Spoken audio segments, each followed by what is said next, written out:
नमस्कार दोस्तों, मैं ज्ञान सिंह खबर पचपन में आपका स्वागत है। ये कैसा अंधा कानून है जहां एक बेटी को कुचलकर मार डाला और दूसरी बेटी जिंदगी और मौत से जंग लड़ रही है। हम आपको बताते चले कि 25 तारीख की रात को कालिंदी हॉस्पिटल से लौट रही दो नर्सें, जिनको एक बोलेरो कार ने बुरी तरह से सड़क पर रोन डाला और एक की मौके पर मौत होगी, दूसरी अस्पताल में जिंदगी और मौत से जंग लड़ रही है। लेकिन ऐसे लोगों को कानून का संरक्षण मिल रहा है, ऐसे लोगों को कानून से बचने की मुहिम मिल रही है।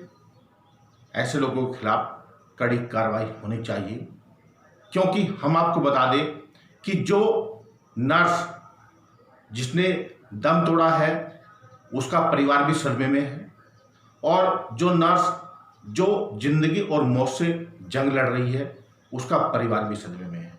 हम आपको यह भी बताते चले कि जो जिंदगी और मौत से जंग लड़ रही है क्योंकि बाप चंडीगढ़ पीजीआई में इलाज करा रहा है, वो बच्चे को देखे या फिर माँ को देखे, दोनों के बीच में फंस कर रह गया है। ऐसे लोगों के खिलाफ कड़े कानून बनने चाहिए, सख्त कठोर सजा होनी चाहिए, क्योंकि शराब के नशे में दो जिंदगियों को तबाह कर देना ये कहाँ का न्याय है। हम आपको बता दें कि अगर कड़े कानून नहीं होंगे तो लोगों का कानून पर से विश्वास उठ जाएगा और मानवता शर्मसार होगी। ऐसे लोगों के खिलाफ कड़े कानून बनने बहुत जरूरी है। आइए देखते हैं ये रिपोर्ट।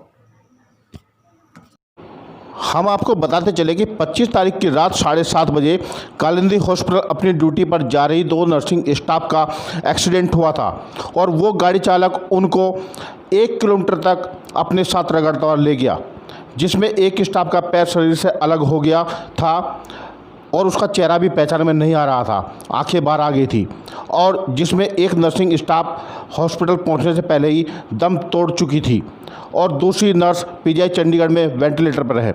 कई दिनों बाद भी उसकी हालत ख़राब है और उसका एक लड़का भी है जो 2 साल का है। वो घर पर अकेला है क्योंकि उसका पिता उसकी माँ के साथ है और उसका रो रो कर बुरा हाल है। लेकिन जो आरोपी है, पता चला कि 4 दिन बाद उनकी जमानत होनी है और यह सुनकर मेरा दिल बहुत दुखी और परेशान है। मैं आप लोगों से पूछता हूं कि क्या ये सही है कि दारू पीकर गाड़ी चलाना और किसी भी को भी मार देना, लॉकडाउन के समय वो भी दारू पीकर, और किसी का घर उजाड़ देना, क्या ये सही है?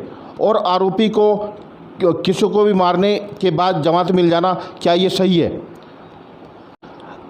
ऐसे लोगों के खिलाफ हत्या का मुकदमा दर्ज होना चाहिए और अपराधियों को कड़ी से कड़ी सज़ा मिलनी चाहिए, क्योंकि जब तक पूरे मामले की सुनवाई ना हो जाए जब तक आरोपी जेल में ही बंद रहने चाहिए। आपसे अनुरोध है कि इस आवाज़ को और बुलंद करते हुए ये आवाज़ जज तक पहुंचनी चाहिए ताकि आरोपियों को जमानत ना मिल सके। जबकि हम आपको बता दें, जब हमने इस संबंध में कांग्रेसी नेता कुसुम कौशल से बात की तो उन लोगों का क्या कहना था और कैसे उन्होंने बताया कि आरोपियों को जमानत नहीं मिलनी चाहिए और ऐसे लोगों को कड़ी से कड़ी सजा मिलनी चाहिए।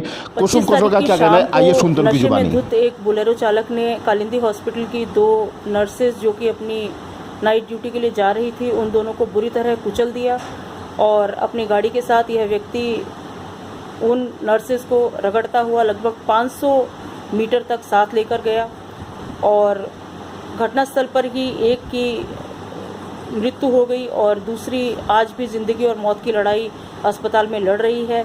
उसका एक नन्हा छोटा 2 वर्ष का बच्चा है और उस परिवार की व्यथा शब्दों में बयान वास्तव में नहीं की जा सकती। लेकिन इससे भी अधिक जो दुखद विषय है वह यह है कि जिस व्यक्ति ने इस जघन्य हत्याकांड को अंजाम दिया, उस व्यक्ति को अरेस्ट करने के बाद आज छोड़ा जा रहा है। उसकी बेल की बात हो रही है और शायद उसको बेल मिल भी जाएगी। मैं पूछना चाहती हूँ कानून के रखवालों से और प्रशासन से कि क्या यह एक हत्या नहीं है? क्या किसी भी व्यक्ति को यह अधिकार दे दिया जाता है कि नशे में धुत होकर आप तेज़ी से गाड़ी चलाएं और किसी का भी जीवन ले लें? क्या उस बच्ची का जीवन लौटाया जा सकता है? क्या हम उस परिवार की वेदना को, हम उस परिवार के दुख को कम कर सकते हैं? बिल्कुल भी नहीं कर सकते। मेरा प्रशासन से अनुरोध है कि इस व्यक्ति पर हत्या की तहत कार्रवाई की जाए और इसको कड़ी से कड़ी सज़ा मिले, क्योंकि कानून नागरिकों के संरक्षण के लिए है, ना कि अपराधियों के संरक्षण के लिए।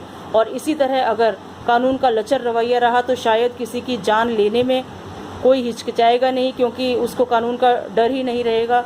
उसके दिल दिमाग में यही चीज़ होगी कि बेल पे मैं छूट ही जाऊंगा।